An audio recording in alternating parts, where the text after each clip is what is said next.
Good afternoon students, English with SS চ্যানেলে সকলকে welcome. Myself Sushant sir, living at Nabadwip. Now I am going to discuss another important topic. This is English is easy.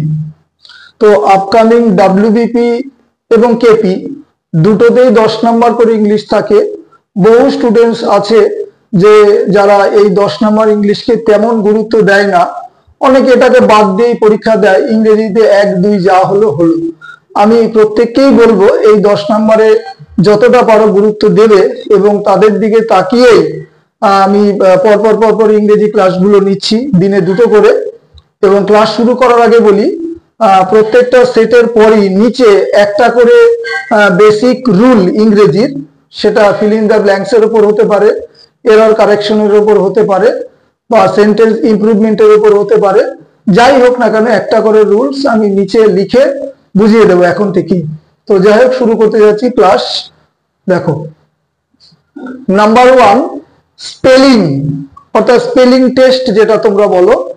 তো ব্র্যাকেটে আর লিখেছি, মানে right spelling, অর্থাৎ সঠিক বানান কোনটা। তো স্ক্রিপচার শব্দটা আমি এখানে তুলে নিয়েছি, যার বাংলা মানেটা হচ্ছে ধর্মগ্রন্থ। SCRIP, স্ক্রিপ্ট, TURE, চার। তাহলে আমার 3 নম্বর বানানটা সঠিক, স্ক্রিপচার, ধর্মগ্রন্থ। বাদ বাকি 3টে ভুল, ওদিকে আর নজর দেবে না।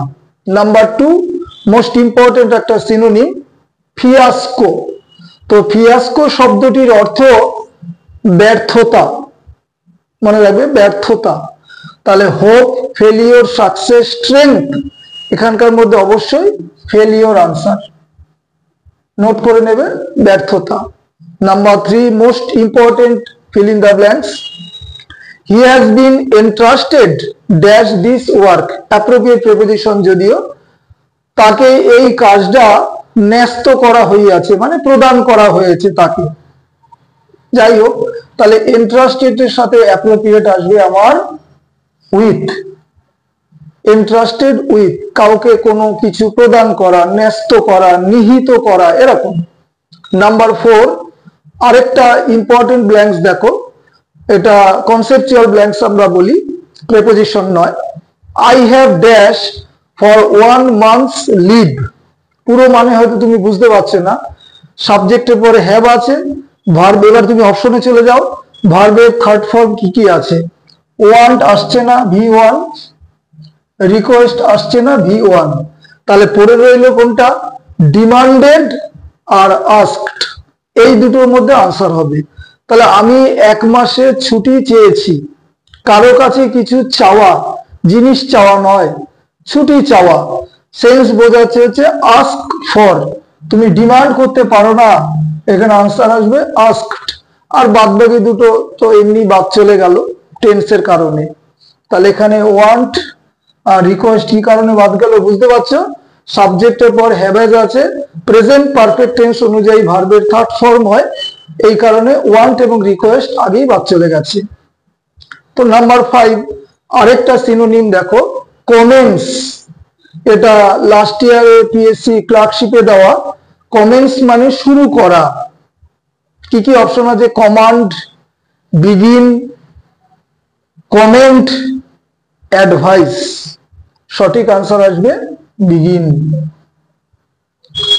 Number 6 he moved heaven and dash, কোনো কিছু হারিয়ে গেলে আমরা কি করি, তন্ন তন্ন করে খুঁজি, স্বর্গ, মর্ত, পাতাল সমস্ত কিছু এক করে দেই। এখানে হেভেনের সাথে কোনটা নেবে, অনেকেই ভুল করে, হেভেনের সাথে হেল নিয়ে বসে থাকে। এখানে আনসার হবে হেভেনের সাথে আর্থ। তোমরা ঘুরিয়ে বলতে পারো আর্থ অ্যান্ড হেভেন বা হেভেন অ্যান্ড আর্থ। কোনো কিছু হারিয়ে গেলে যদি আমরা খুঁজে না পাই, তন্ন তন্ন করে খুঁজে বেড়াই, এরকম সেন্স বোঝালে হেভেন অ্যান্ড আর্থ বা আর্থ অ্যান্ড হেভেন, এটা নাই কিন্তু।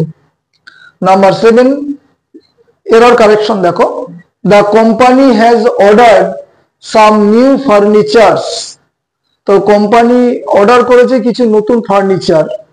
ইংরেজিতে এমন কিছু শব্দ আছে, ভেরি ভেরি ইম্পর্টেন্ট শব্দ, আলাদা ক্লাসে আমি লিখে দেব, যে যেগুলো অলওয়েজ সিঙ্গুলার নাম্বারে হয়, আনকাউন্টেবল বোঝায়, এই জন্য এগুলোর প্লুরাল করার সময় এস বা ইএস যুক্ত করা হয় না। পরপর দুটো আমি দিয়েছি। তো 7 নম্বরে দেখো সেরকমই একটা শব্দ ফার্নিচার্স, এর সাথে কখনই এস বা ইএস আসে না, এগুলো আনকাউন্টেবল নাউন হিসাবে ধরে নেওয়া হয়, এই জন্য এসএন বা সিঙ্গুলার। তাহলে আমার এখানে সাম নিউ ফার্নিচার, এই পার্টে ভুল আছে, ফার্নিচার হবে এটা। নাম্বার 8 দেখো, একদম same. I like the poetries of Keats and Tagore, আমি ট্যাগোর এবং জন কিটসের কবিতা পছন্দ করি বা ভালোবাসি। তো ঠিক ফার্নিচার্স যেই লজিক, এটাও তাই। পোয়েট্রি শব্দটা আনকাউন্টেবল, এই জন্য এটা এসএন ধরা হয়, এর সাথে এস বা ইএস যুক্ত করা হয় না।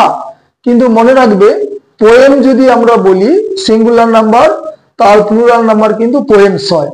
তো এখানে দুটো আজকে শিখলাম, একটা হচ্ছে ফার্নিচার আর একটা হচ্ছে পোয়েট্রি, দুটোই আনকাউন্টেবল, এসএন হিসাবে ধরা হয়। আরো ইম্পর্টেন্ট নেক্সট ক্লাসে বলবো।